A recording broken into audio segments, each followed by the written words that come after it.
Hello friends, welcome to my channel. Onion dosa ಅಥವಾ ಈರುಳ್ಳಿ ದೋಸೆ ರೆಸಿಪಿನ ತೋರಿಸ್ತಾ ಇದ್ದೀನಿ. ರೆಡಿ ಇರುವ ದೋಸೆ ಹಿಟ್ಟಿಗೆ ಸಬ್ಬಸಿಗೆ ಸೊಪ್ಪು, ಈರುಳ್ಳಿ, ಕ್ಯಾರೆಟ್, ಜೀರಿಗೆ, ಉಪ್ಪು ಮತ್ತು ರೆಡ್ ಚಿಲ್ಲಿ ಪೌಡರ್ ಹಾಕ್ಕೊಂಡಿದ್ದೀನಿ ಎಲ್ಲವನ್ನೂ. ಇವಾಗ ನಿಧಾನಕ್ಕೆ ಎಲ್ಲವನ್ನು ಕಲಿಸ್ತಾ ಬರಬೇಕು.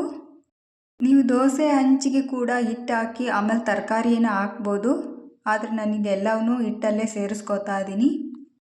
ಇವಾಗ ಒಂದು ಮಿಕ್ಸಿ ಜಾರಲ್ಲಿ ಕಾಯಿ ತುರಿ, ಹಸಿಮೆಣಸಿನ್ಕಾಯಿ, ಬೆಳ್ಳುಳ್ಳಿ, ಹುಣಸೆಹಣ್ಣು, ಶುಂಠಿ, ಕಡಲೆ, ಉಪ್ಪು ಎಲ್ಲವನ್ನು ಹಾಕ್ಕೊಂಡು ರುಬ್ಕೊತಾ ಇದ್ದೀನಿ. ಚಟ್ನಿ ರೆಡಿಯಾಗಿದೆ. ಈಗ ದೋಸೆ ಮಾಡ್ಕೊಳ್ಳೋಣ.